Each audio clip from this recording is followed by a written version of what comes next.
There's a coil of rope among the debris.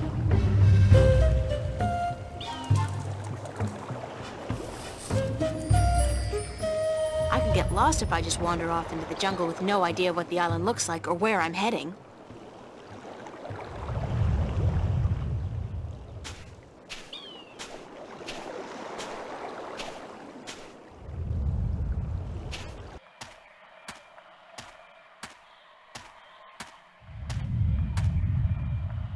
The bottom half of the statue depicts a large-eared creature listening intently.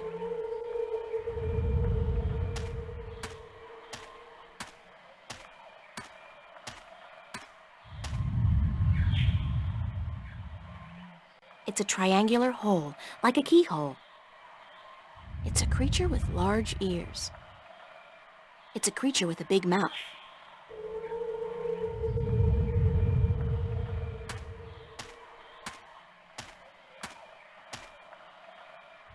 It's a deep hole, more like a crevice actually, caused by some kind of seismic activity.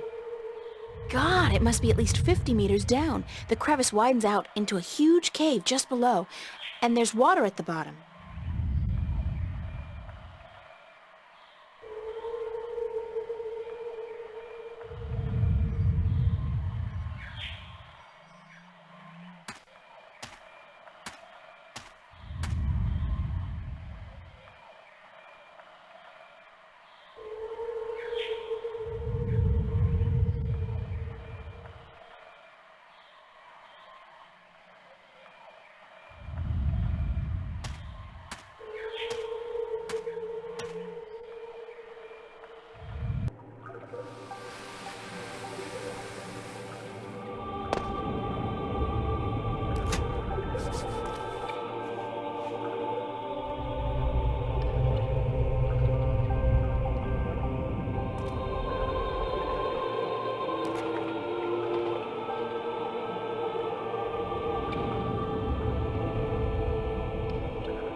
Big nests, once housing the elation, but now empty and in disrepair.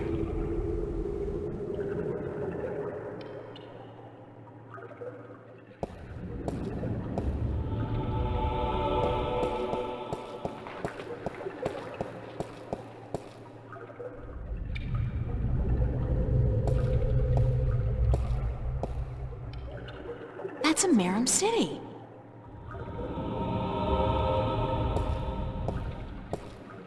It's the remains of a stone structure that probably fell down here through the crevice. There's a piece amongst the rubble that looks like a bolt or a key. It's intact.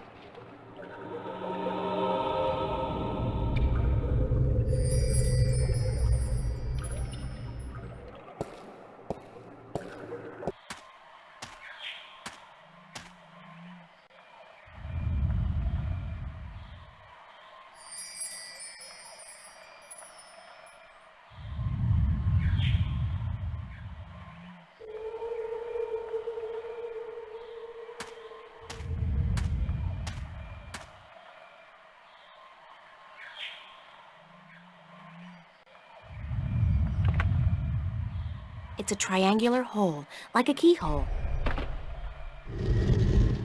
It's a triangular hole, like a keyhole.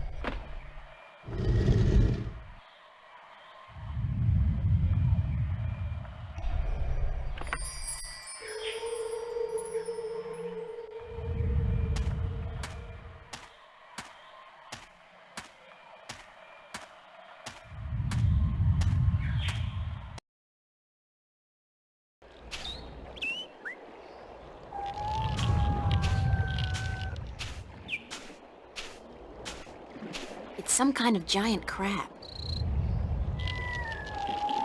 Sounds like the poor thing's in a lot of pain. Yeah, the shell does look way too tight. Maybe he's outgrown it, but can't shed it. Or whatever it's called. I'll just take a shot here and ask you, is there any chance you speak, like, a real language? Like, Arcadian or English? Okay. Now, is there some kind of magic I have to learn, or potion I have to drink, or eat, or ingest in some way to learn your language? Because that's usually how it goes. No? Too bad, although I'm glad I don't have to draw blood or swallow a stone or something. Can't help but feel that you're asking me for help, though. It's the strangest thing. After all, you're just clicking your claws, aren't you? It's not as if you're really talking, is it?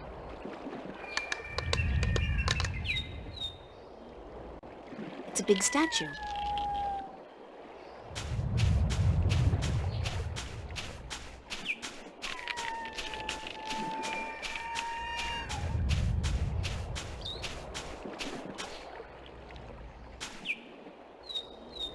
They look like a real sailor.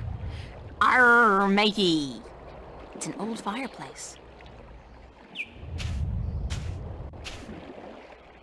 I can see clear to the bottom. This really is an excellent spot for fishing.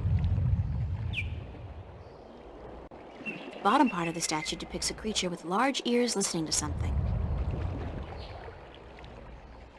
The top half of the statue depicts a creature with a big mouth calling out.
April!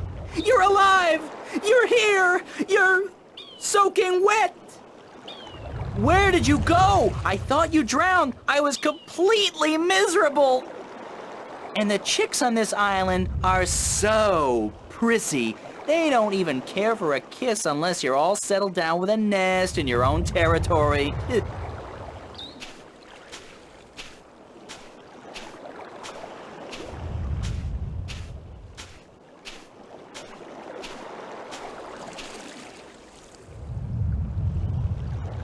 Glad to see you haven't lost the gift of the gab, Crow.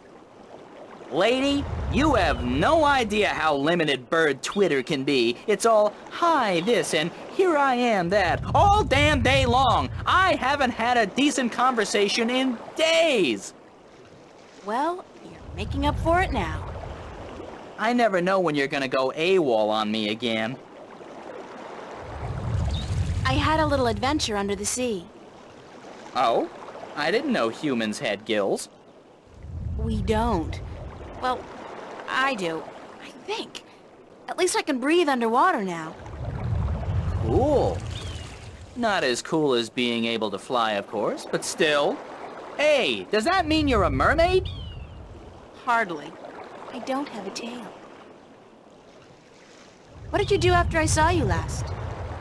Well, it took a while, but I found land. Not this island, just a rock with a couple of trees, basically. But when I went back to tell you, you disappeared. I thought you'd gone bonkers from thirst and hunger and drowned yourself or something, so I decided I'd better find solid ground myself or I'd suffer the same fate. And then I found this place. Nice, isn't it? And the best part is, there are no hunters. Only a bunch of big crabs on the east side of the island and a volcano. I'm gonna walk around for a bit, Crow. I'll just stay here and preen myself, thank you very much.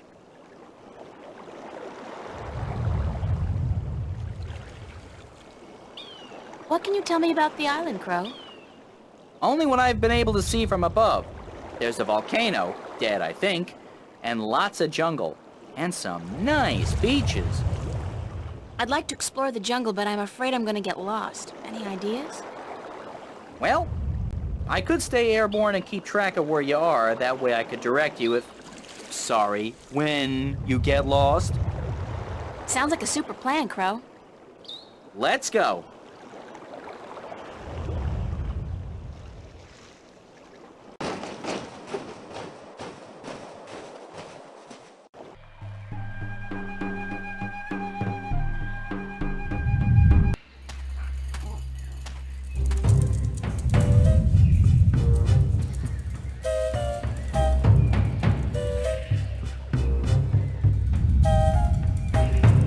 The rumbling is much fiercer here, and the ground is really shaking. It's definitely seismic. It has got to be emanating from this volcanic mountain. I mean, it looks dead, but it must be about to wake up or erupt or something. Great! After surviving a shipwreck, being kidnapped by fishes, and learning to breathe in water, I'm about to die in a volcanic eruption? Isn't that ironic?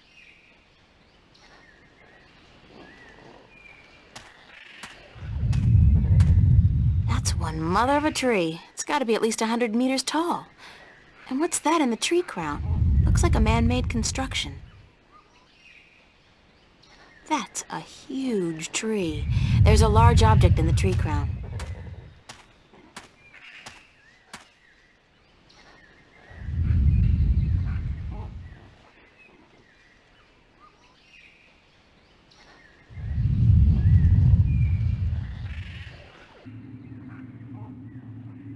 It's a keyhole. It's a small, eye-sized aperture with a crystal in it, like a lens. Maybe some kind of telescope? What a strange symbol. I don't see anything interesting.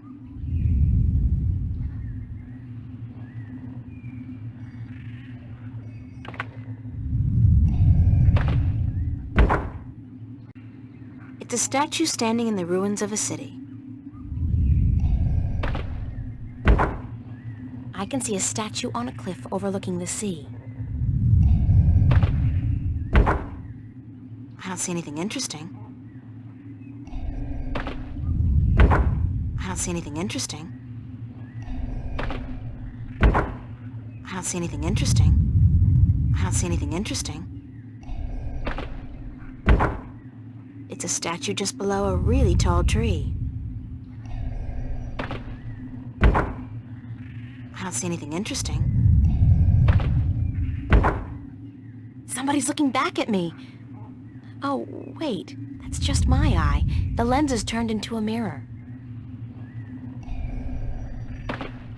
I don't see anything interesting.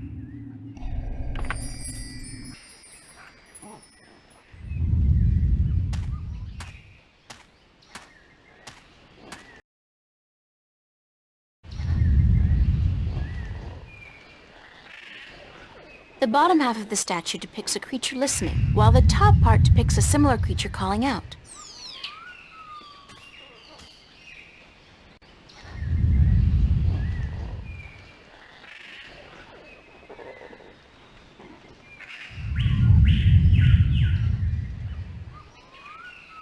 The bottom half of the statue depicts a creature listening, while the top part depicts a similar creature calling out. Shh!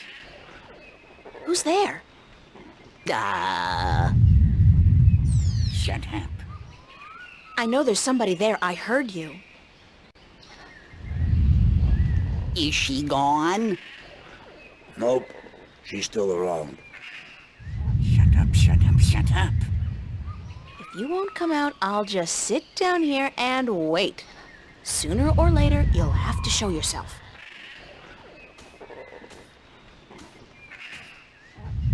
Solar eclipse! Oh my God! Ah! I hate this place. I so hate it, I can't even sit down without crushing the natives.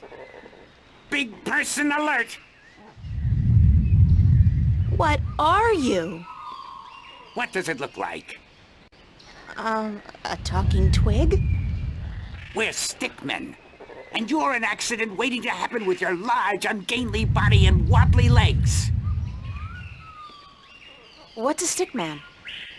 An unlucky bugger doomed to a miserable life of stiff backs and monotonous drudgery in the shadow of a mother tree. Happy little fella, ain't ya? You have no idea. So, you guys are stickmen? That's right. I'm Wick. This is Willow. And that dumb-looking one over there is Woody. And this is our mother tree. What's a mother tree? What do you mean, what's a mother tree? It's a mother tree. How difficult can it be? It's our mother, and it's a tree. It's a mother tree. What do stickmen do? What do we do? What do we do? What do you mean, what do we do? Well, the people in this world always do something. Like the Banda dug tunnels in the earth. The Merum killed Snapjaw and covered their houses with 10 yen. You gotta do something. Hey, it ain't easy being a stick, let me tell you. You got your stiff back and limbs, your fear of fire and water, your 300 years of miserable boredom, and then you have to get planted and raise a family. It ain't easy. So, you're not doing anything worthwhile then? Lady, I'm miserable. I'm grumpy, and I got a headache. What do you want from me? Where do the Elation live? The Elation? The guys with wings? Up in the volcano.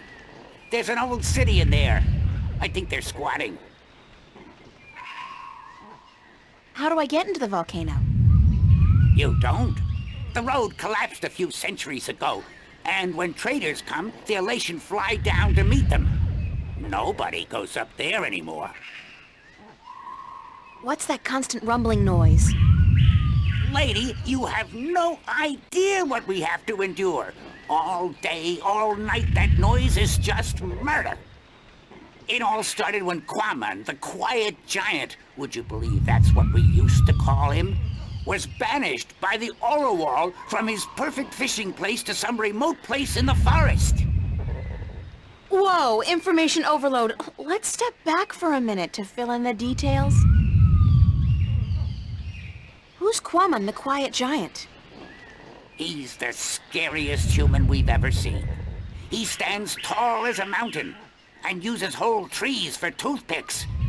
But he was the quiet type and reasonably gentle for a human. He'd spend his days out by the Orowal village, catching fish and frying fish and eating fish, and looking out across the ocean dreaming about loose women or whatnot. What happened to get the quiet giant banished from that place? The Orowal got scared when he accidentally stepped on one of their young ones. He didn't do any real harm, but they banished him from their village nonetheless, and told him to go far into the forest.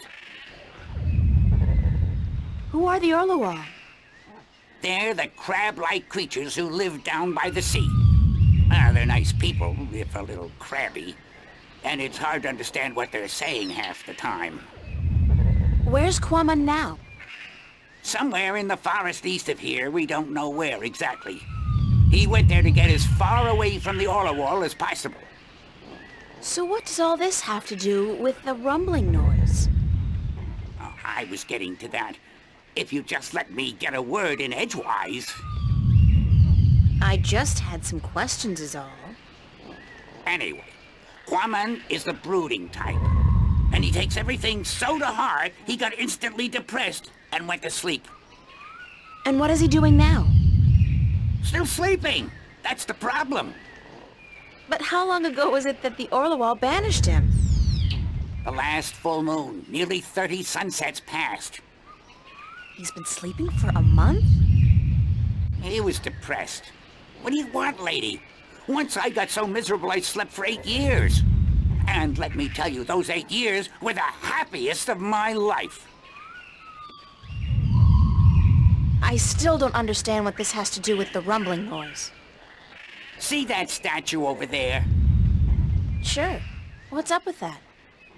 Back when the Dalmari lived on this island ages ago, They put these statues up all around the island so that they could speak with each other. You're kidding. So they're, like, telephones? Tell her what? I don't know what that is. The thing is, these statues are all connected through magic. And when you speak into one, your voice flies through the air and comes out of another statue. But I still don't understand... You saw the big head up by the mountain? Yes? That's the one they use to talk to everyone on the island, to warn people of storms or to hold evening prayer. It's connected to the statues as well. And Quaman is sleeping right next to a statue's ear. I get it. Resonance. He's snoring and the deep bass reverberating through the loudspeaker, the big head, causes a resonance that vibrates the entire island. But can't you just wake him up? We don't know where he is. We're not much for exploring this forest. There's water and fire and monkeys. Monkeys like to play with sticks. We don't like monkeys. But can't you just, well, send your voice to his statue to wake him up? There are 4 problems with that. Number 1, all the statues have an assigned symbol, an identifying mark, but we don't know which his is. Second, most of the statues are broken in some way or another. What do you mean? Some statues can only talk to certain other statues. Some can't be spoken to, and some can't hear, which makes it very difficult to get a connection through to where you want to send your voice. Number 3, in order to use the statues, you need a key. We don't have it. We don't know where it is. And number 4? We're stickmen, lady. What do you think? We don't know much about magic or magical devices. And what? we're not too smart, okay? There, I said it. We're not too smart. And when you look at Woody over there, who's pretty stupid by stickman standards, that's a pretty scary thought. Sorry I asked.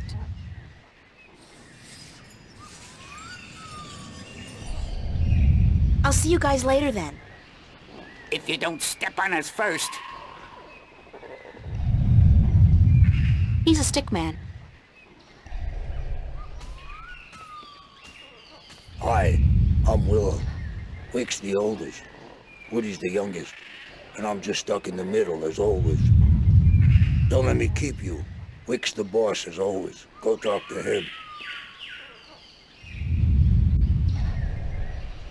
Hello, I'm Woody. They call me the stupid one, 'cause I'm kinda slow, so don't let me keep you busy. I was born with a big brain, so I can't move as fast as my 2 brothers. I can only do useless stuff like calculations and design, and I play a few instruments, and I'm writing a book on the flora and fauna of Elias.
Hello?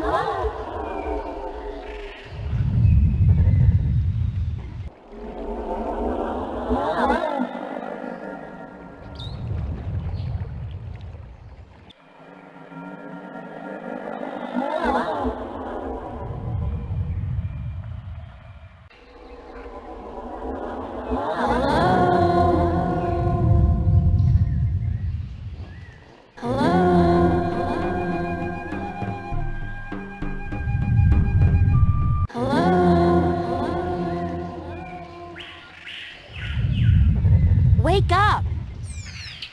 Wake up! Wake up! Wake up!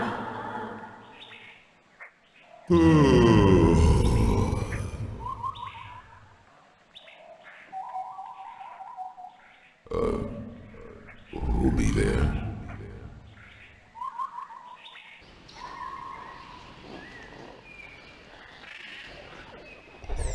Hello, Quamon?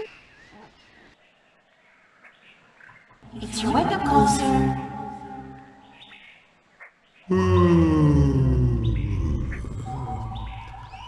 How long Quamon be asleep? About a month. I need you to be on a stretcher whisper. What be the use? Quamon be an outcast. No one like him. Could you please stop snoring?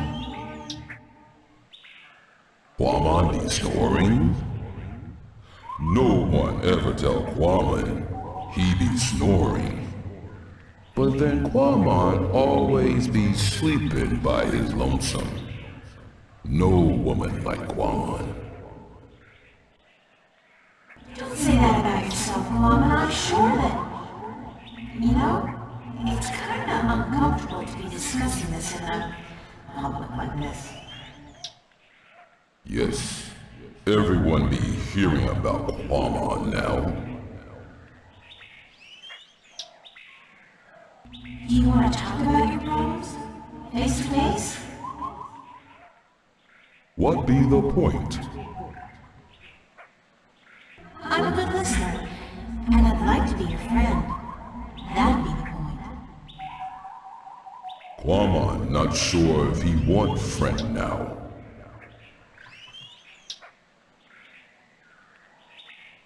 Please let me be your friend. Why? Because I'm lonely too. I don't really know anybody on this island, and I need some help. Well, Quamon be wanting to help, but... Okay. Quamon be your friend and talk to you. My secret place be in the ruins of the old temple by the wells. Follow the stream up from the rock beach and go right where it branches. Thanks, Coleman. I'll be there as soon as I can.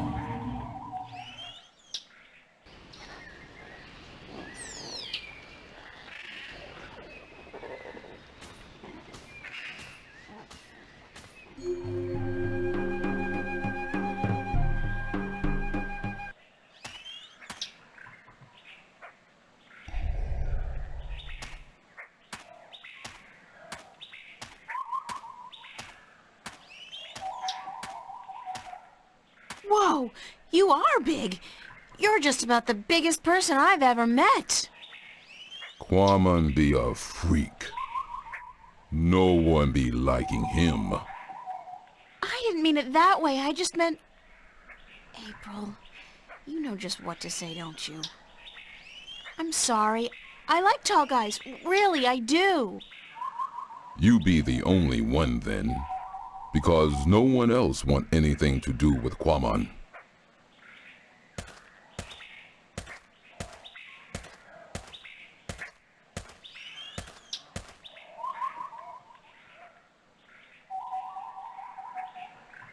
Could you find another place to live where your snoring won't disturb everybody on the island?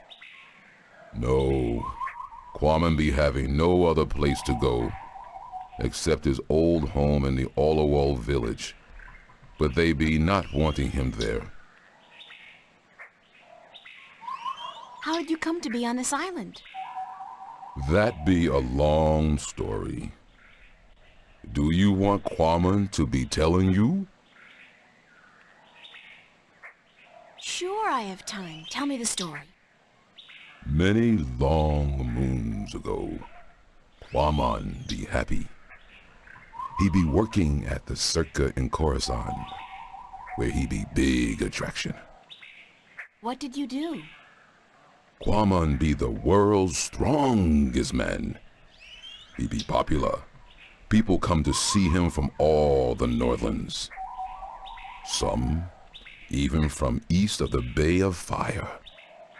But then there be an accident, and the circuit tell Quamon to leave, that he be dangerous, and that no one be paying to see him anymore. What kind of accident? Quamon's most popular feat be the breaking of large rocks with his fist. Everyone would applaud when the rock be breaking. Then one day, the Caliph be at the circa to see the performers. He be saying, Quamon, I hear of him breaking a large rock with his fist. This I want to see. But my performance be over that day, and there be no rock to break. So the circa ringmaster Oberon, he be saying, let's get a rock in here, any big rock at all. So they bring in this rock that Quamon never be crushing before. Quamon not be sure if it is a good idea, because rock can be dangerous when it breaks. But Oberon be saying, this you must do. The Caliph wants to see we do not disappoint the Caliph of Khorasan, or we lose our heads. So Quamon break the rock, and when it breaks, What happened?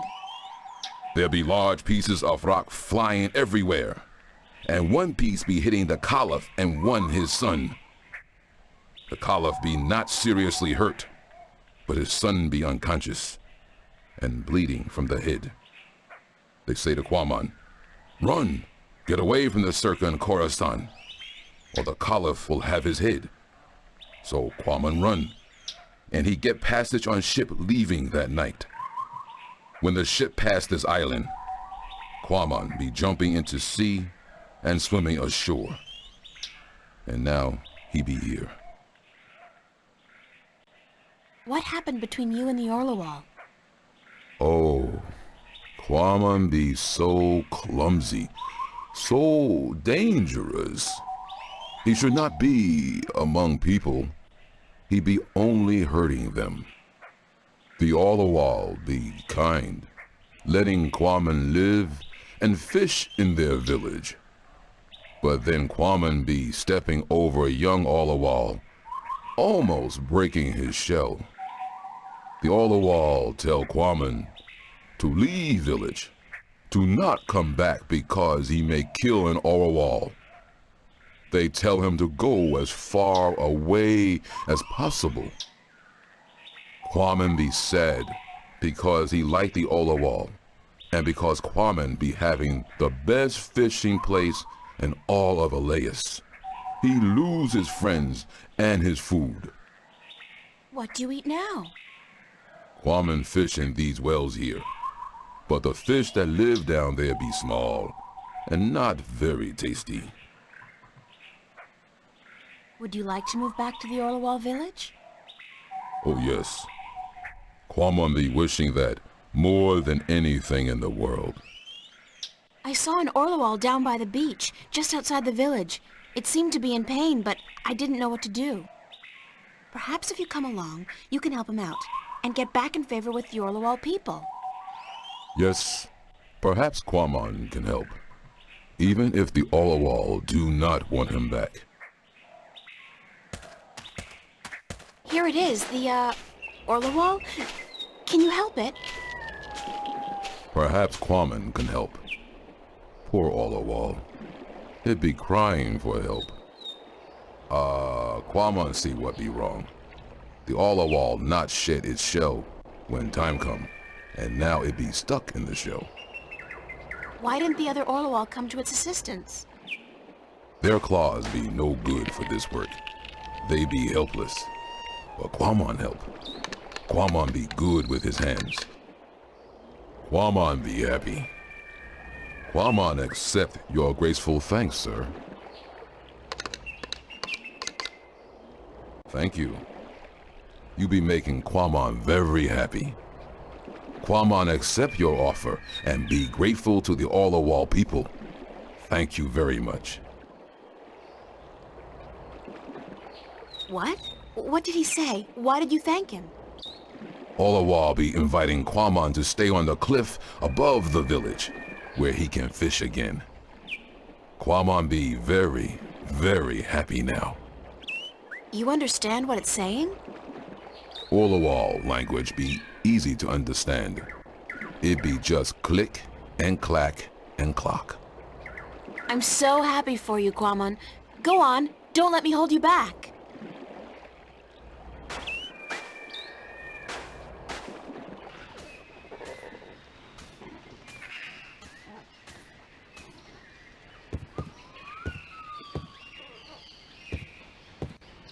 It's a big wooden crossbow, I guess. I wonder who built it and what it's for. If I could somehow get across to that path on the other side, I'd probably be able to make my way into the Elation village.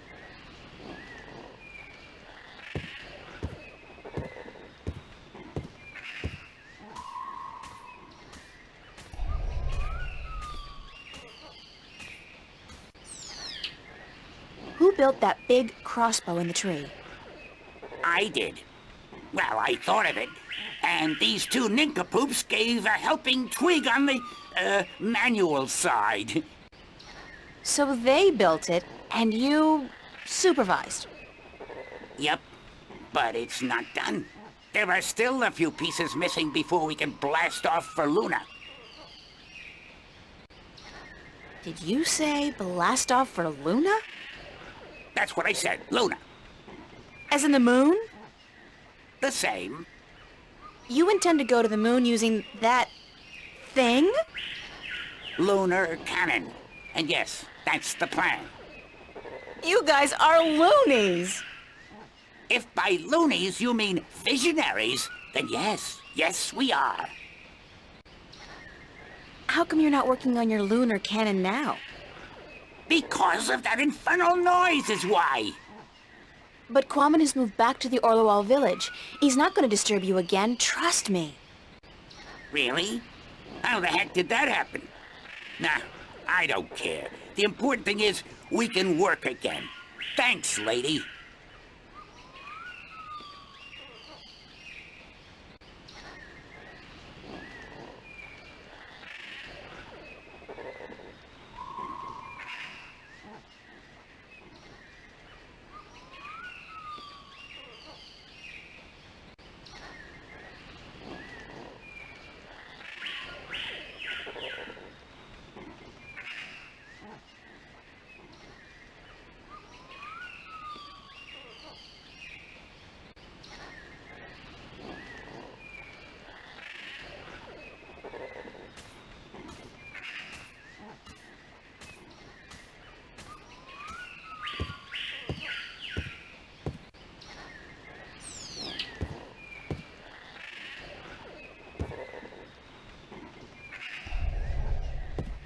How's it going?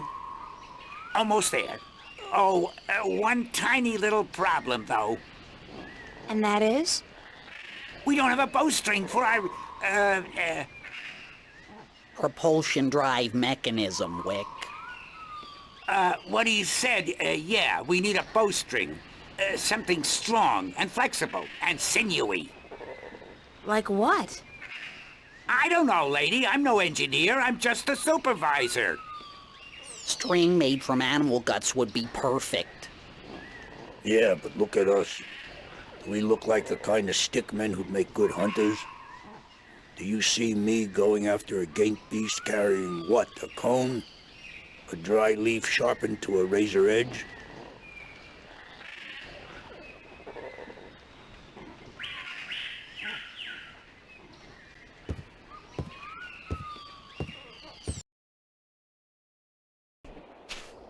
Hey, Quammen, how's the fish biting? With its teeth, but not today. Why's that?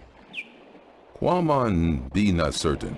The fish always bite before, but then Quamon be having lure. Now no lure, just bait. What do you need to make a lure? Quamon can make lure with just anything, as long as it be colorful and not get heavy in water. You're a real DIY guy, don't you know? Always be something wrong with Quamon. That was actually a compliment. Oh, What did you need to make a lure again? anything, as long as it be colorful and not get heavy in water. Are you happy now, Quammen? Quamon be happy. He be wanting fish to bite.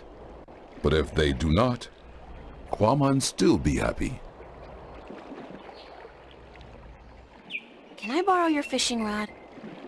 Quamon must catch fish first, so he can eat. After Quamon catch fish, April can borrow fishing rod.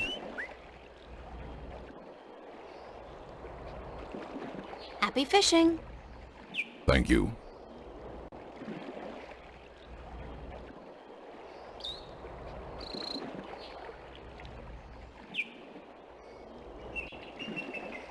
Could this wrapper work as a lure? Yes. Yes, with some work. It'd be perfect for a lure. Now Quamon can make one, and hopefully catch many fish.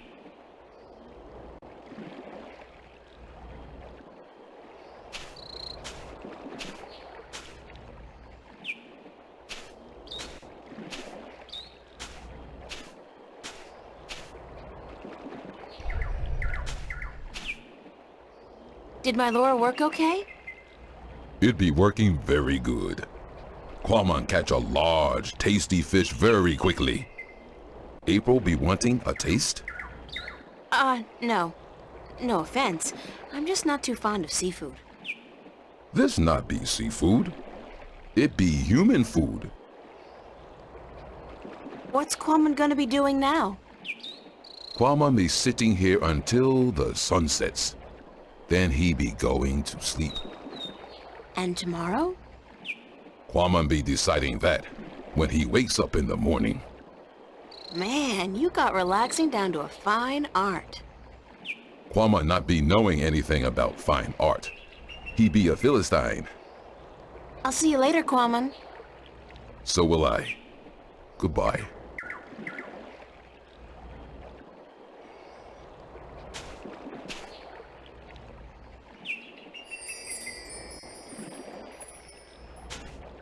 I don't figure I'll be needing the rod anytime soon, but I'll borrow the line.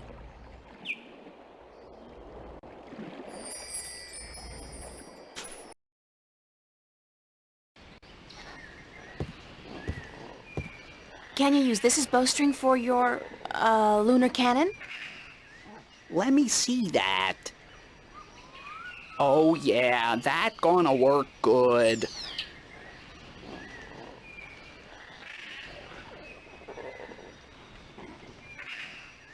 All right, listen up. I got us what we need. And now we finish this damn cannon. Go to work, people. Give us a few minutes, lady, and we'll be all done.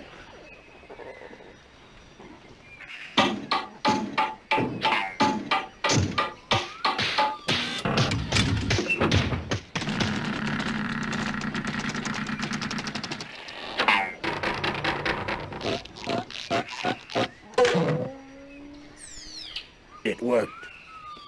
Of course it worked, you wood-brained fool. I built it.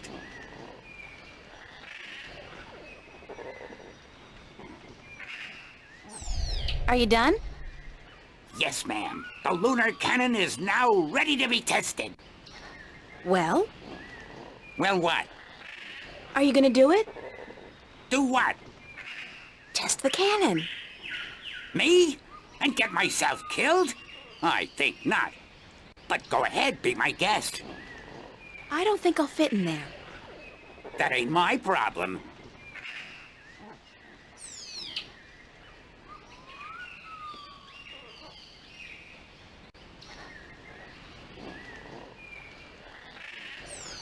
I'll just place the hook along the bowstring, like so, and let the rope trail behind it.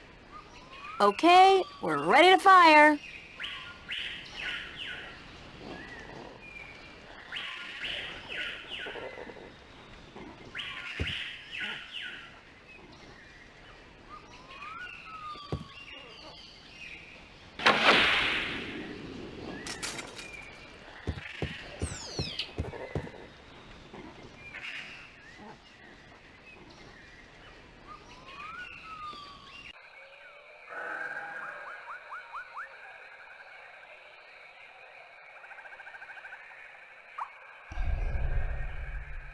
Can you help me across?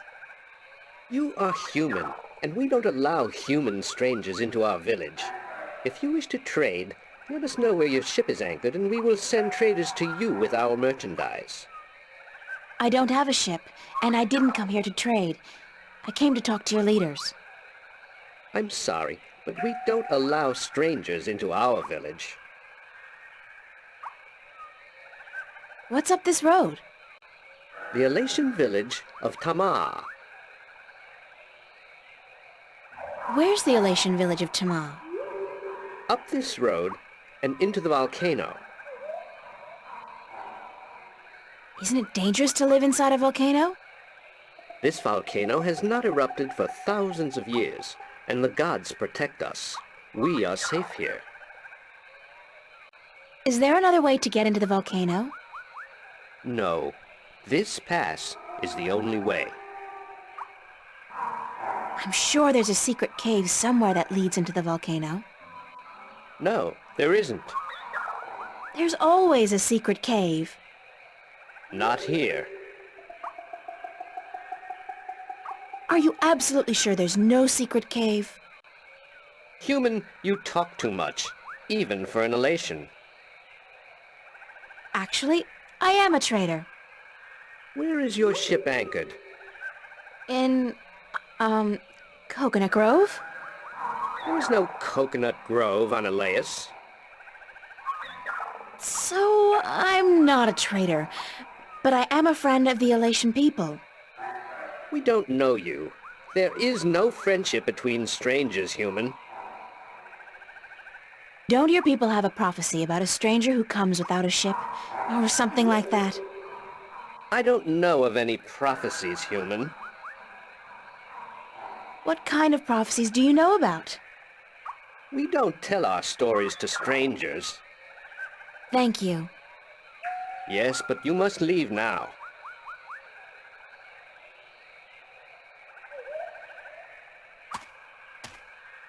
There's a slight updraft here. The wind is channeled through that chasm down there and blown out and up here.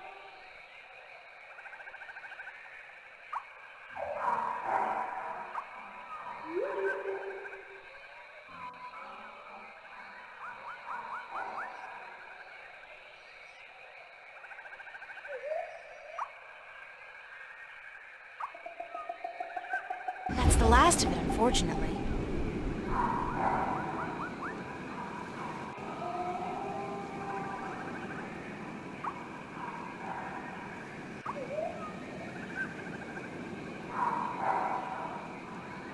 Oh, God, I think I'm gonna throw up. That was so not appetizing.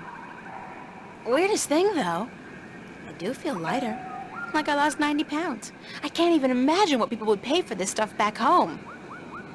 Ah!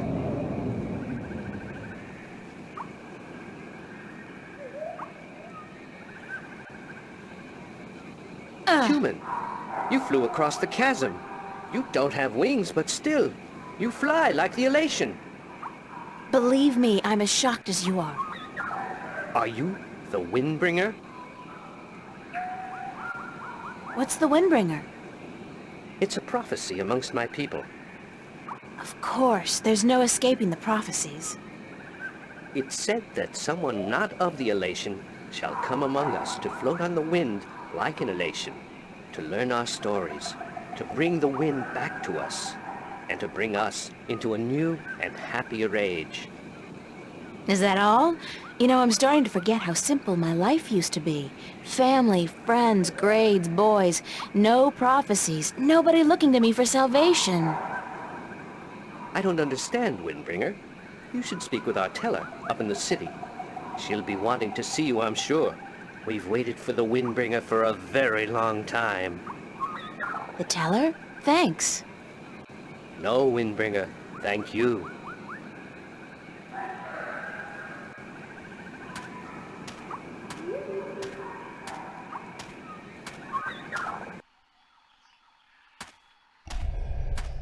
Hello. Good day, stranger. What would you hear among the elation? I need to speak with the teller. The teller? Go down into the city and you will see the castle. The teller, she keeps to the tower. She's old and her eyes don't take well to the sun.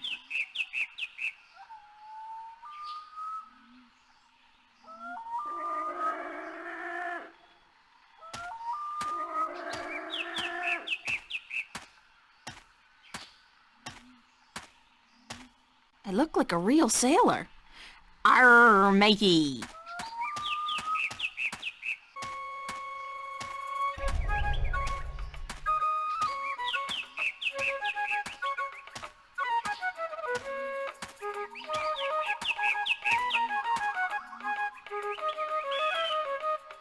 Hi there.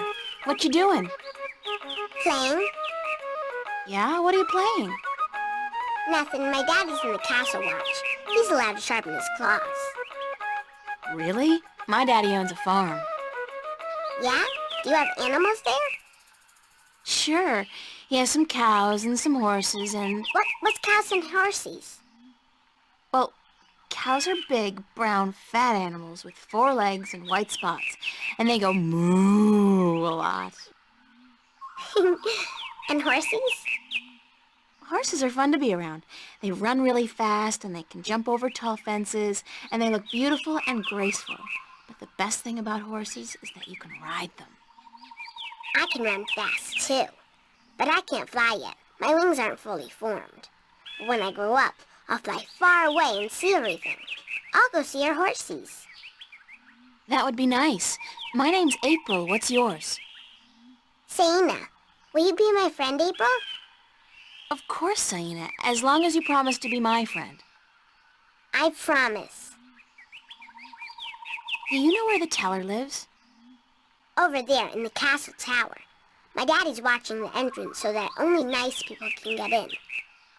Do you think he'll let me in? I don't know if you're nice, but you have to ask my daddy. Where are the other children in your village? Oh, they're in school now. And why aren't you in school? Because I'm ahead of everyone else. I'm really smart, you know. I'm the only youngling to have learned the first tale this soon. So some days, I get to do what I want. It's a little boring, though. I wish I was in school. At least there I could sing and play and jump around with all the other children. Why don't you go to school anyway? Because they say I would just distract the other children who are still learning their first tales. It's not fair. I mean, I get to play by myself and everything, but that's not fun all day.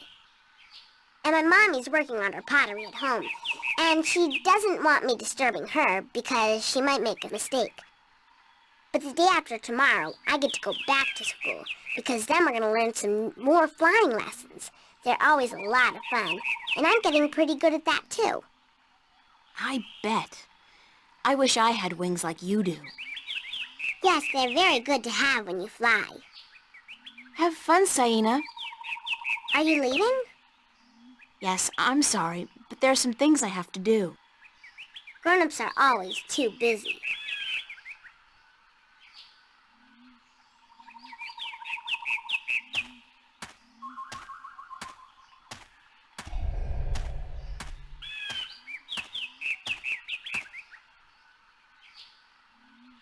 Be careful, don't come too close. I'm almost done with this pot. Sorry. Are you here to buy pottery? I didn't think traders were allowed up here. No, I came to speak with your teller. Really? I didn't know the teller spoke with anyone from the outside. You must be a very special girl. Supposedly. My name's April, by the way. Nima is my name. Nima of Ta'ama. The only Elation village on Elase. I like your pottery. It's our craft. That and storytelling. But storytelling can't buy merchandise or food. I know a lot of people who live by telling stories, although I guess that's kind of different. They are lucky then. Not that I don't enjoy making pottery. It's good to feel the wet clay between my claws, to shape it into whatever I wish. It's almost like creating a new life, I think. I don't have a husband yet, so I haven't tried. Have you? Do you have a husband and children? Neither, thank God. I don't think I'm ready for that yet. I was 18 turnings this spring. I'm ready for a husband, but I've yet to court anyone who could make me soar on the winds. I think the men of Ta'ama are dull and timid. What about the guard on the road below the village? He's our age, isn't he? Isom? He's quite pretty, and his wings are big, but I don't think he likes me. He never looks at me or talks to me. That doesn't mean anything. He could just be shy. Maybe you could talk to him, find out who he likes, but don't say I sent you. Sure, I can do that. Thank you, April. Thank you, Nima. You're welcome, April.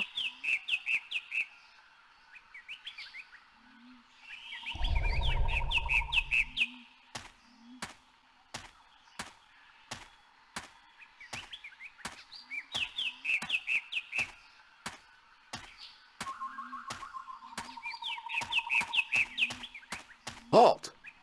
Who would visit the teller? My name's April. And what would you with the teller, human?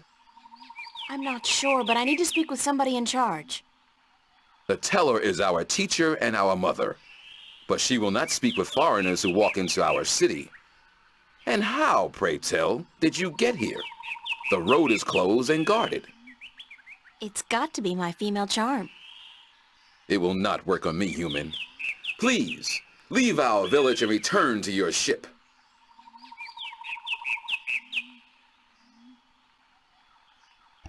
Halt! Who would visit the teller? I've come to trade with your people. Traders are not allowed into our city. Return to your ship, and we will send an emissary to negotiate. I don't have a ship. Then how did you get here? Long story. And not one I care to hear. Leave our village and return to your own people. Halt! I'm the Windbringer. The Windbringer? You are not the Windbringer. Are you? How else would I have been able to get up here? I am the Windbringer. If so, you must prove that you are of the Elation. There are 4 tales from the 4 corners of the world that you must know by heart. They are the tale of winds, the tale of stars, the tale of sea, and the tale of homecoming. I will ask you one question from each tale, and you must answer each correctly, or you cannot be the Windbringer. Are you ready? No, give me some time to prepare. Then return when you are ready, and I will test your knowledge of the 4 tales.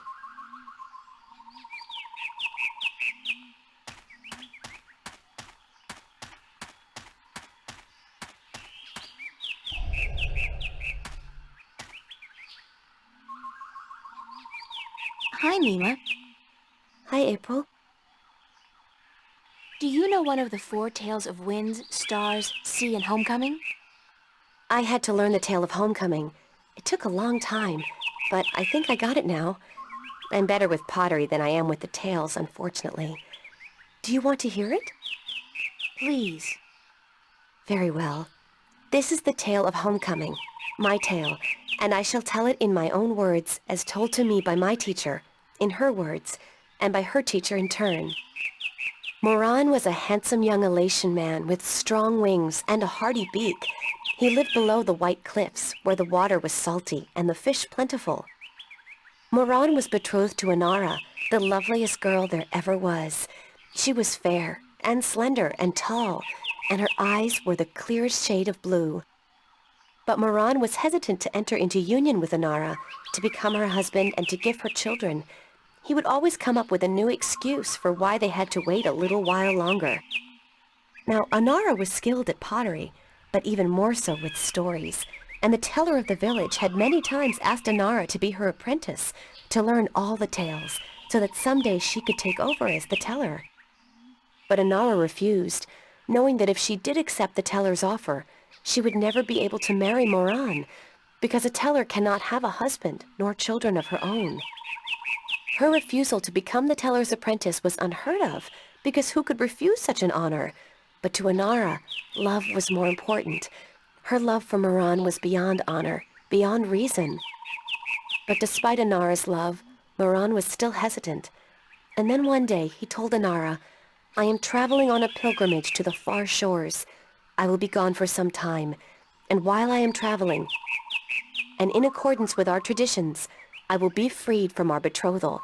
Not until I come back will the bond between us be renewed."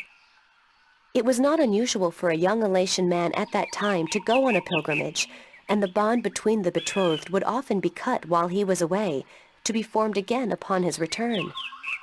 But Inara was heartbroken, because she had thought that Moran would soon want to marry her. When Moran saw her tears, he said to her, "Do not weep. When I come back, I promise I will marry you. Just wait for me, and stay with your pots, to make the time pass quickly." And then Moran left on his pilgrimage to the far shores. Many years went by, and Moran had exciting adventures on the far shores. But by and by, he began to long for home, and for Inara, and now he had finally realized that he loved her, and that he wanted to marry her. But when he returned, he could not find Inara amongst the potmakers. He went to visit her family, and they told him that, after waiting for many years, Inara accepted the teller's offer of apprenticeship. And that when the teller left on the last wind during the previous winter, Inara herself became the new teller. Angry, Moran made his way to the teller's nest, and when he saw Inara, he said to her, "You promised me you would wait." But Inara did not say a single word in answer. She just turned around and lifted something wrapped in leaves from the cot behind her and gave it to Moran. Moran unwrapped the package, and inside he found an old pot, cracked and broken in two. "What is this pot?" he asked. "And why did you not wait for me like I asked you to?"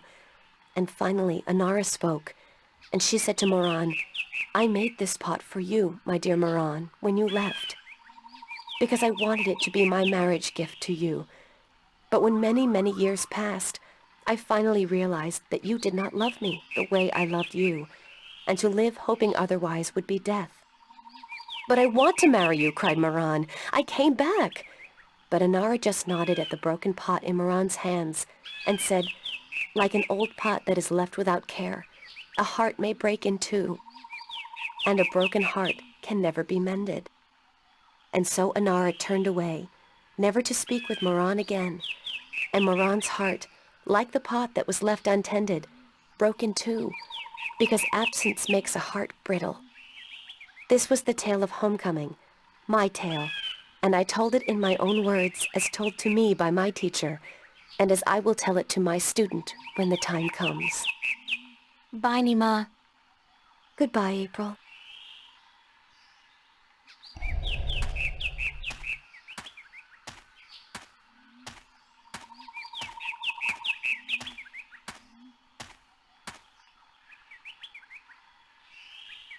Hi, Saina. Hi, April. Do you know one of the 4 tales of winds, stars, sea, and homecoming? Yes, my mommy taught me the tale of the stars. It's a really pretty story. You want me to tell it? Please, Saina, I would like that very much. Okay. This is my tale, the tale of stars, and I tell it to you in my own words, as it was told to me by my teacher, in her words. In the small village of Jinjay near the rumbling hills of Onion, there lived a girl called Mona.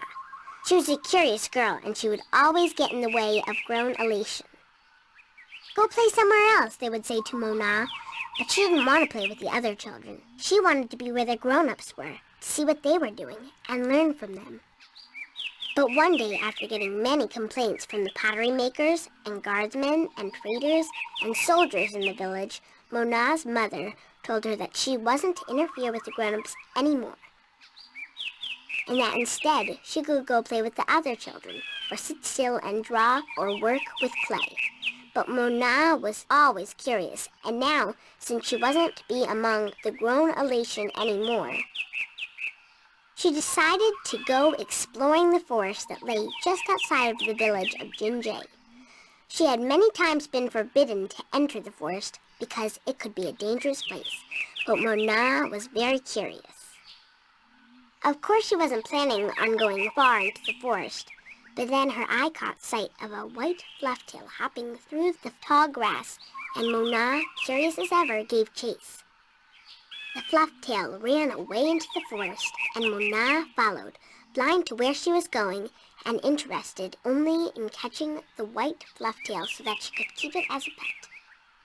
But then, after a good while, the flufftail disappeared into a hole in the ground, leaving Mona alone in a small clearing, somewhere deep inside the forest.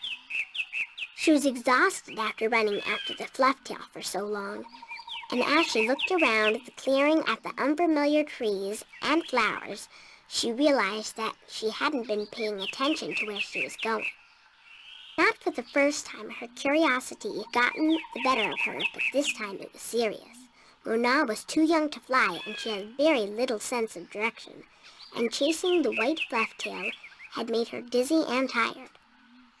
It was getting darker, and Mona was all alone in the deep, dangerous forest, too sleepy and too scared to be able to go anywhere. Mona curled up with her wings wrapped around her under the leaves of a tree and began crying. Soon it got really dark, and somewhere, not far away, wolves started howling at the moon. Mona was so scared she was petrified, but after a while her exhaustion got the better of her, and she fell asleep. She woke up when she heard a voice calling her from somewhere far above. Looking up at the starry sky, Mona saw a vision of the spirits of 5 tellers gazing down at her. "You have let your curiosity lead you astray," said one. "You are lost, and you deserve to be lost," said another. "Poor little girl," said a third. "We will help you home," said a fourth. "But remember this," said the 5th spirit. "We will lead you back to your village and to your mother only if you promise us one thing." "I promise," said Mona. "Whatever it is, I promise I will do it." "Very well," said the 1st spirit. "You will make the story of this night into your own tale, and you will call it the Tale of Stars." "It will be a tale to warn the curious to be careful," continued the 3rd spirit, "and to not let their curiosity get the better of them. And," said the 2nd spirit, "to remind the elation that the spirits of their tellers watch out for them when they most need it." And so the spirits of the 5 tellers guided Mona through the forest, and by dawn she was home. And Mona did tell her tale, the Tale of Stars, to everyone in the village, so that everyone would remember that the curious must be cautious, and that the spirits of the tellers are always watching. This was my tale, the Tale of Stars, and I told it in my own words as my teacher did to me. That was a beautiful tale, Saina. Thank you. Bye-bye, Saina. You're leaving again? I wish you could stay. Me too, Saina, believe me.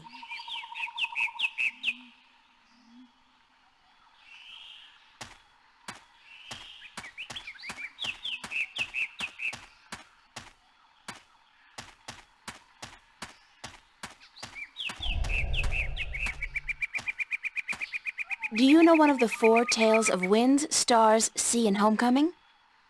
Mine is the tale of sea, human.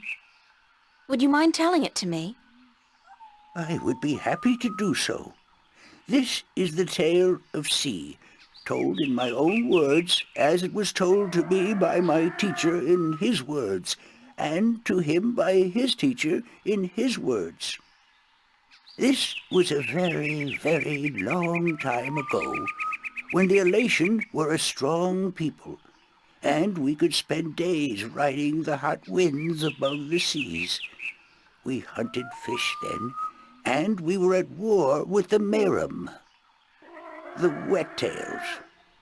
Acalis was one of the strongest warriors there was. His claws were sharp and long, his beak pointy, and his teeth strong. Acalis was admired by everyone in his clan, and because of this he was cocky and arrogant.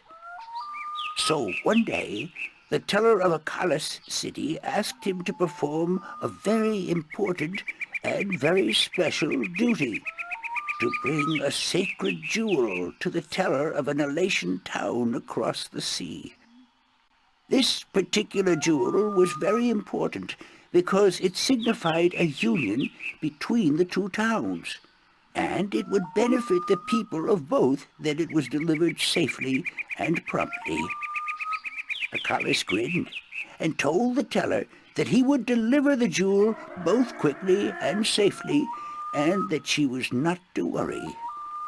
But the teller did worry, because Acalis was young and too sure of himself. But she wanted to test him, and to teach him that sharp claws, a pointy beak, and strong teeth are not all a warrior needs, that a warrior must also be wise and careful. So Acalis set out across the sea on his flight. It was on the fourth day that he spotted something in the water that caught his attention, and forgetting his duty and following his curiosity, Acalis dived towards the water to investigate. When he came closer, he saw that there were Merum in the water, foolishly hunting close to the surface, and Acalis saw an opportunity to again prove his might as a great warrior to his people, and to capture the fins of a few Wet-tails. But this time, Acalis' arrogance got the better of him, because the Merum had set a trap. As he dived towards the Merum with his claws, a spear shot up from the water to hit him. Acalis struck the water and dropped the jewel he was carrying, and it was all he could do not to drown. Acalis was bleeding, and the Merum were grabbing onto his wings and his legs, but he fought bravely, and finally he managed to escape. But even though he now lived, he was dead inside, because the shame of losing the sacred jewel would always be with him. Acalis could not return to his village, because he had neglected his duty to his teller and to his people, and so he went away to a small island where he could be alone. To himself and his people, Acalis now became the lost one.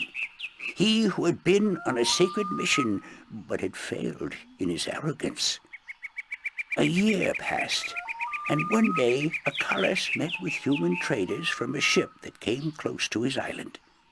From the traders, Acalis heard speak of a hideous creature that lived in the sea, the Octowoe. The Octowoe was said to have a third eye, like a jewel, and that this eye pulled hapless sailors into its deadly eight-armed grasp. Acalis knew immediately that the Octowoe's third eye had to be the jewel that he lost in the sea a year ago, and he now saw the opportunity to redeem himself. But Elation were not used to water, and the thought of submerging himself in the cold, harsh ocean chilled Acalis to his heart. But he was the lost one, and if in his death he could at the very least redeem himself, to his own heart then it would be worth it. So Acalis fashioned himself a spear, because in the water his claws and his beak would be too slow, and he flew out to where the Octowo was last seen.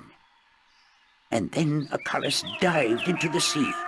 The dark water closed in on him, and his wings and legs went numb. But still Acalus kept pushing down until he saw the lair of the Octowo.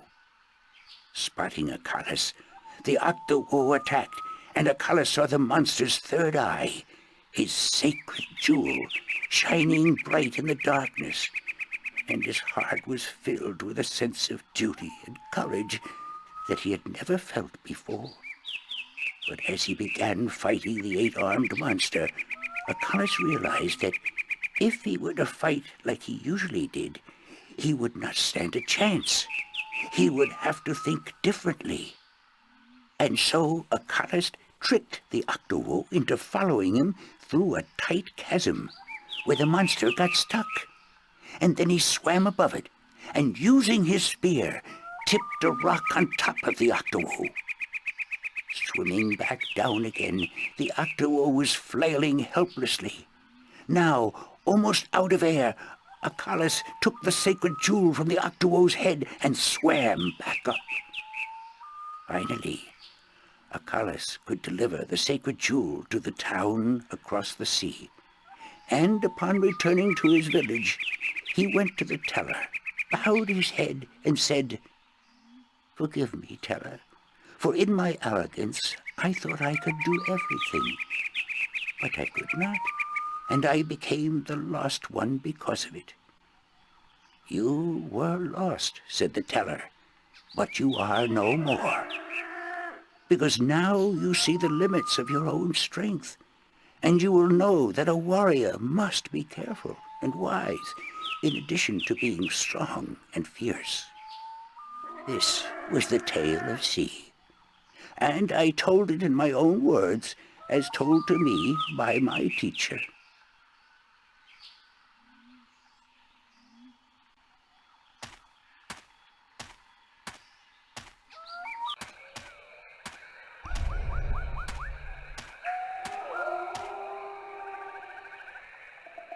So, Isam, that's your name, isn't it? Yes, Isam of Tamar. A good-looking guy like you must get a lot of attention from the girls, right? Are you asking me for courtship? Me? No. Wings don't do anything for me. No, I was just thinking, maybe you had your eye out for somebody special? I'm without a mate. The women of Tamar are cold and unfriendly, and whenever I try to talk to one of them, she ignores me. Huh. Even Nima? Nima? No, she's too pretty for me. She won't appreciate my attention. This is like high school. Trust me, Isam. You go talk to her one of these days, and I'm sure you'll find you have a lot in common. Just be yourself, okay? You think so? Perhaps you are right. I will do as you say, Windbringer. Thank you. Do you know one of the 4 tales of winds, stars, sea, and homecoming? Mine is the tale of winds, Windbringer. Do you wish to hear it? Very much. Then I shall tell it. This is the tale of winds, my tale, and I pledge to tell it in my own words, as told in turn by my teacher. In the village of Karan, in the mountains of tall winds, there lived a young Alatian woman named Iwana. Iwana had one desire above all others, to soar higher and farther than anyone else. And even though her wings were no broader, nor her body sleeker than anyone else's, she pursued this foolish desire without rest. And as time passed, she did soar higher, and she did fly farther than the other young Alatian in her village, and her name became known far and wide amongst the tribes of the mountains of tall winds. But still, Iwana was not happy. She was not happy because, in her vanity, even though she was a better flyer than almost everyone else, and to her eyes, she was still not good enough. She wanted to be so much better than anyone else that she would be remembered for all time as the best flyer amongst all the Alatian. And so one day, Iwana decided to climb to the top of Mount Ana, the Tower of Light, and to soar from those giddy heights to the ends of the world. Her friends and her family pleaded with her not to, because every Elation knew that to soar from such heights was dangerous, that at such heights the air was thin and the winds treacherous. But Iwana would not listen, and on a cold and clear morning she climbed up the Tower of Light to the rock and the ice at the very top. From there she could see to the ends of the world. And it brought tears to her eyes to know that now, finally, she would be greater and better than any Elation before her. And so Iwana spread her wings and leaped off the mountain. Those who watched her from far below said that for a split moment Iwana soared, and she soared higher and farther than any Elation before or since. But then the treacherous winds caught a hold of her, and the thin air made her plummet towards the ground, and to fall to her death amongst the rocks at the base of the mountain. In her vanity, Iwana could not see beyond her desire to be the very best. And vanity always stands to fall.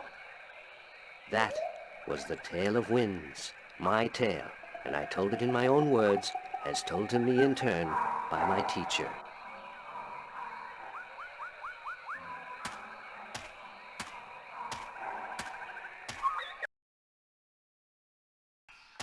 Halt! Who would visit the teller? Are you ready for the questions now? Yes, ask me the questions. In the Tale of Winds, which mountain did Iwana fall from in her vain attempt to fly higher and further than anyone else? Mount Ana, the Tower of Light. That is correct. In the Tale of Stars, what did Mona see in the sky that helped her find her way home?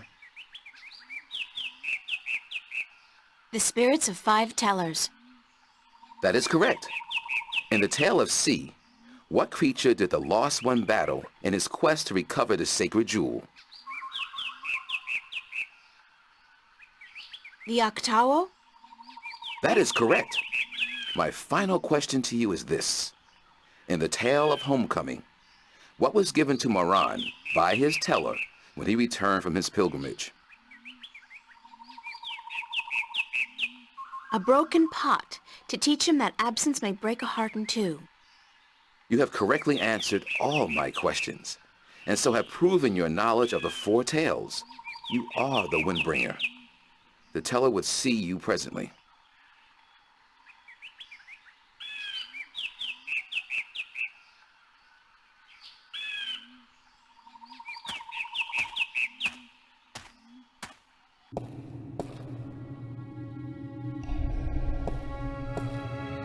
Come closer, human.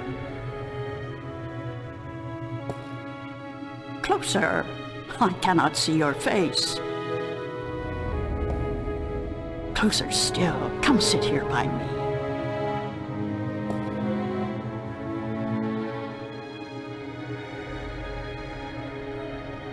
There you are. You see, my eyes are not what they used to be. Ages ago, I could spot a ladybug crawling up a straw of grass from 15 tree lengths up. Now, I have a hard time seeing my supper. But my ears, balance be praised, my ears, they are as good as ever. I could hear you outside, learning the tales my children tell. You are a good listener and a fast learner. They were interesting stories, and your people told them well. That is what we do. The Elation are the keepers of the tales, and I am their teller, the one who must know all the tales told since the day we came to this world. How can you do that? How can you remember every story ever told?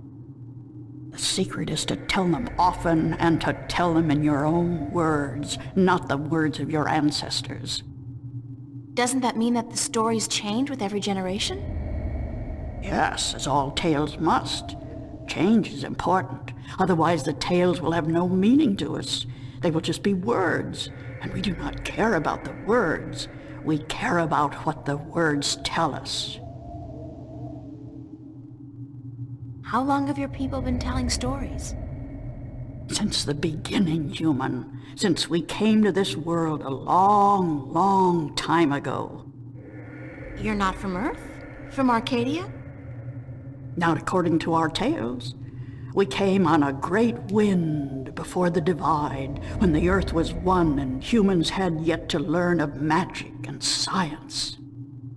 But we were a different people then, and the tales we tell from that time are vague and incomplete. Like myths and legends, the younger elation pay little attention to these tales. Sometimes I worry they will be lost with me, these tales, and I am getting old, very old. I came to you to find answers to some important questions. Ask, and I will try my best to answer. Have you heard of an ancient god or dragon that lives beneath the sea? Once, long ago, when my people lived in harmony with the Merim, there were stories of an old god worshipped by the Merim who resided deep in the darkest depths of the ocean. According to legend, the old god had once brought the Merim into their realm, into the ocean, and he was now sleeping, resting before the journey back. Back where? To a great ocean amongst the stars. When the time came, he would gather the Merim and bring them home with him, back to their world, to their ocean. Strangely enough, we have a similar tale. It is said that the great wind that brought us here will someday return to bring us back to a place where we can soar forever on warm winds. Like heaven. In a way, perhaps, but without the need for any of us to die. The great wind will just sweep us up and carry us away. Every evening before I go to sleep, I recite this tale to myself. It is a comforting one. What do you know about the Draic kin? The kin are numbered 4, or so our tales tell. 2 in this world, 2 in the other. The mirror world, the white and the blue, the red and the green. Do you know where they are? No, the tales never say. The kin are elusive. They keep to themselves. I have never seen one myself, and I doubt any of my kind has. The tales do say that our past and our future are tied to the fate of the kin, but how I would not pretend to know. This is one tale that is yet to be told. Do you know anything about the Guardian's realm? This is human business. Would you not know more than I? Your people are the keepers of the tales. You remember more than humankind has forgotten. Please, I need to hear what you know. That is very little. The Guardian's realm is home to the Guardian in his tower. No one is permitted within except the Guardian who was, the Guardian who is, and the Guardian who will be. And of course the Draic kin, who were instrumental in its making. Have you ever heard of the existence of a hidden entrance to his realm? Oh, yes. Yes, I have heard tell of such a thing, though I would not know where it is. I gather that one of the kin may be able to tell you. Thank you. I don't have any more questions. I am glad I could help you with some answers. I'm the Windbringer. I know you are. It's strange to me to hear those words spoken. I did not think they would be in my lifetime. But here you are, standing in front of me as real as the sky is blue. I'm sorry I have to ask, but what is it that the Windbringer is supposed to do for you? I did not expect you to walk in here and have all the answers, child. The balance has both blessed you and cursed you, and it has sent you here to do what it wills. The Windbringer is said to be the first sign of the great wind that will take us away from here. For a long time, the elation have lost the strength they used to have. Our bones have become weak, and our wings fragile. Where we used to be able to soar for days on strong winds, we are now using our legs to walk rather than fly. Why this is, we do not know. 10 yen. You know of the reason for this? I'm just guessing, but it makes sense. Go on. The tales also say that the Windbringer will unite us with our past and end the age-old strife. I know. You must make peace and be reunited with the Merum. You share a common ancestry. I have always thought we did. The tales were too similar, the signs clear. But my people, they will have a difficult time understanding why and how this can be. If you don't, both the Elation and the Merum will die out. When war broke out between your people and you were forced to move up into the mountains, it compromised a precarious symbiosis. A substance called Tanyan was abundant where the Merum and the Elation lived in close proximity. It brought fish and heat and light to both your people. But now, living up in the mountains, your way of life, your diet, your customs and habits, they've all changed. And that's probably the cause of your brittle bones and fragile wings. Then we must make peace with the Merum and restore the balance between us, so as to strengthen us both and prepare us for the journey that will surely come soon. When our sitting is over, I will speak to my people, and I will elect one representative from the Elation to meet with the Merum in the place of your choosing to open a dialogue. I guess it's time for you to talk to your people and for me to make arrangements with the Merum. Where do you wish for our meeting to take place, Windbringer? You want me to decide? Well, I know. Send your ambassador down to the ancient caves by the beach. Inside, there are remnants of an old Elation settlement and a Merum city. It's a good place for your two people to meet, don't you think? Yes. And could you ask if they would bring their half of the stone? The stone? You have the other half? We have held onto it for centuries, knowing that someday it would be of use to the Windbringer. It will, trust me. Then we must make haste and arrangements. It is an important day, so let us not waste light. Go and wait for my ambassador in the caves.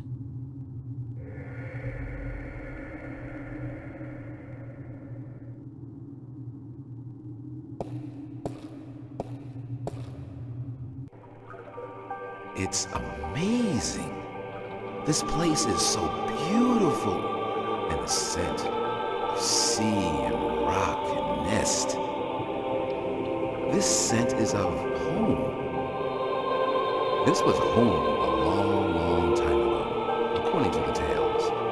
We lived in peace with the Wet-tail, with the Merum back then. Now you'll be able to live in peace again. And with the Tanyan bringing fish to your doorstep, you'll be able to eat well and restore strength to your bones. Soon you might even be able to soar on the winds for days like you used to do. I hope you are right, Windbringer. And I hope that the Merum will see the sense in it too. They are coming, are they not? They said they would. Hush, I hear something.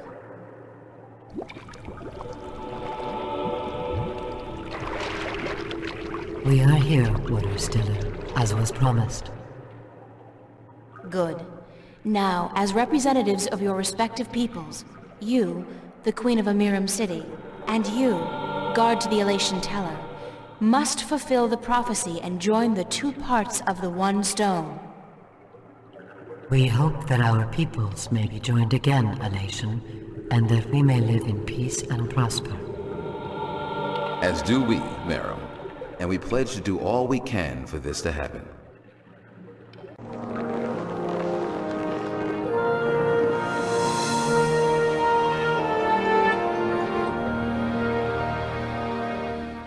The stone is now whole, Windbringer, and the Elation and the Merum will once again be as one. You may take it with you. Thank you. The both of you. Come now, April, and we will take you to our sleeping god. May his wisdom guide you and lead you down the right path.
a shell than a rock. I don't think it's a rock. I think it's alive! The sand is covering something.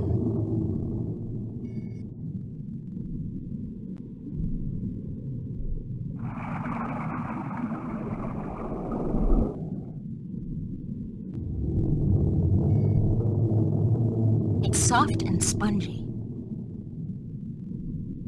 It's some kind of organic sensor. Hello? Is anybody in there? Spooky. Well, I guess it's an invitation of sorts.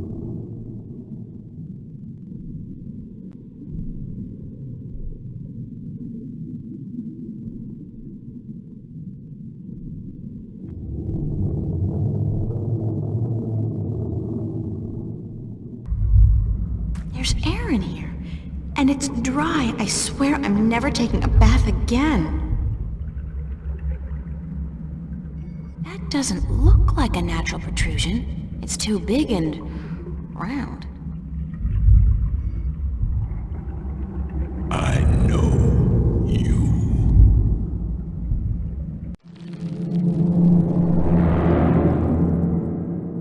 Do not be afraid. I know what you are. You do? Yes. Yes. What would you hear? I do not like to be disturbed. I wish to be left alone. I wish to rest until the day of ascension. I'm sorry to disturb you, but I need some answers. Everyone needs answers. Everyone has questions. I am not the oracle. I cannot answer all your questions. I don't expect you to answer all of them, but I was hoping for an answer to at least some of them. Then ask and be gone.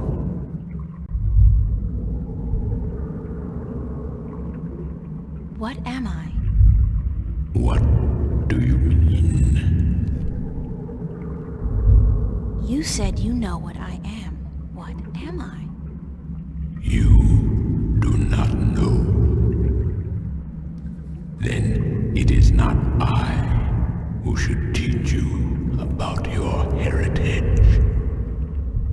You must make this discovery on your own. Listen, I'm tired. I'm wet. I'm at the bottom of the sea and I'm breathing with the help of polyps stuck in my esophagus. So just cut the Buddhist bullshit about a journey of self-discovery and answer my question. Please? Your question has already been answered. That is all I will tell you. Your journey began with an answer. It is only now that you know the question. That's so not helpful, but thank you. I'm looking for a jewel called the Dragon's Eye. Yes, I have one such jewel. I guess that's it. Take it. Are you sure? Take it. It is yours now. It is part of your destiny. Okay. Tell if it hurts.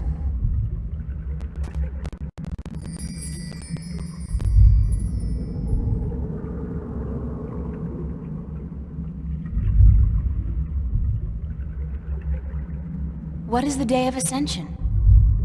The day when the kin return home. When my siblings come to me. And we rise toward the stars.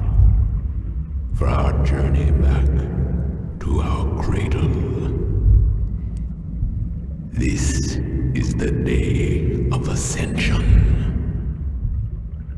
So you're going back to wherever it is you came from? We will, eventually, when everything is ready. When what's ready? I will not answer that question. It is not necessary for you to know. I need to know where I can find the gateway to the Guardian's realm. So you come to me. They told me, well, they as in the few people who could tell me anything at all, they told me that if anyone would know, it'd be you. I know. When the Earth was divided, there was a doorway left open where the tower was built. But it's moved, hasn't it? That spot. When Stark and Arcadia were created, that spot moved somewhere else. Into the sky. Amongst the stars. But where? I knew you were coming. Your journey has not been a quiet one. Even down here, I could hear you. I speak with the Dark People. They are my messengers. They have prepared a map for you with the entrance you are looking for. You knew I was coming and why? Then, okay, I know this is probably a futile question, but why didn't you send the Dark People to me earlier? You could have saved me a lot of time and hard work. You are afraid of time and hard work. No, but it's the principle of it, isn't it? No, it is not. You had prophecies to fulfill. You had a purpose. Bringing my children together in preparation. This was important. And for that, I thank you. Now, I wish to sleep. You said something about a map? The Dark People have it. They will meet you. I will bring you to them. What? Now? Yes. Hold on.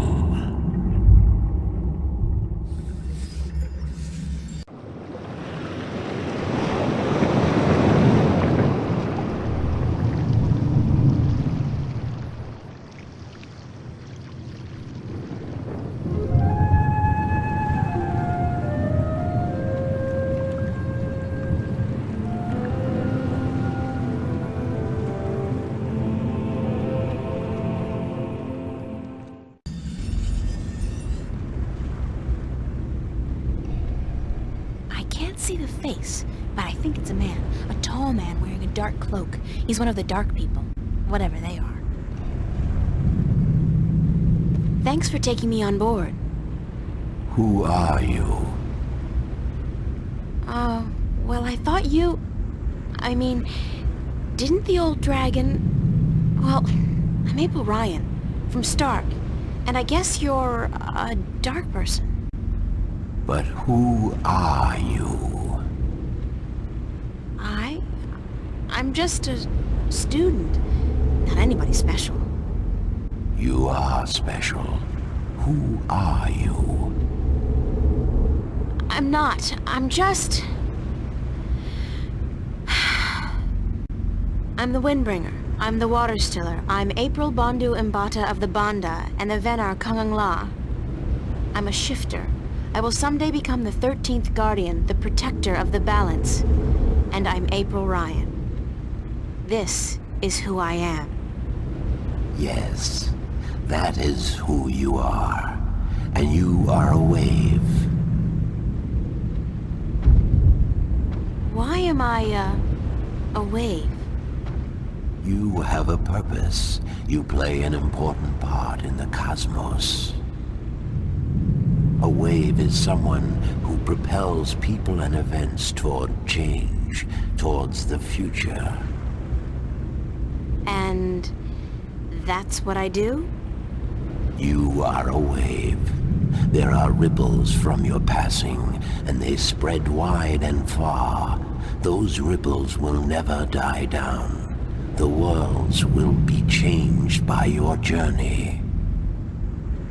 You're telling me that everything I do affects the universe? You cannot escape it. You are a wave. The ancient dragon, the blue of the Drake kin, told me you had a map for me. A map of stars, yes. It was made for you in our library, and given to me to hold. It is yours now. Keep it well. It is the only one.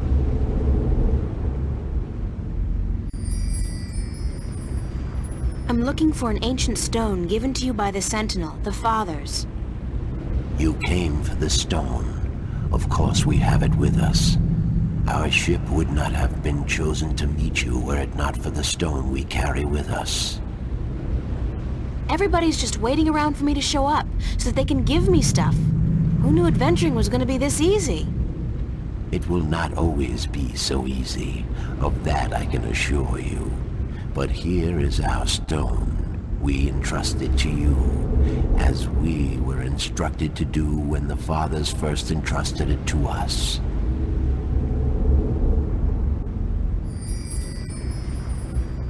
Can this ship take me back to Marcuria? I mean, would you mind? We will bring you to Marcuria henceforth. It will take the night, but we will be there at first light. That's fine. Thanks a lot. You are free to rest here, to sleep, while we travel. The flames will keep you warm, but do not move too far away. My brothers are not friendly with outsiders. They do not take kindly to intrusion. I'll keep that in mind. I'm staying right here. Good. Sleep.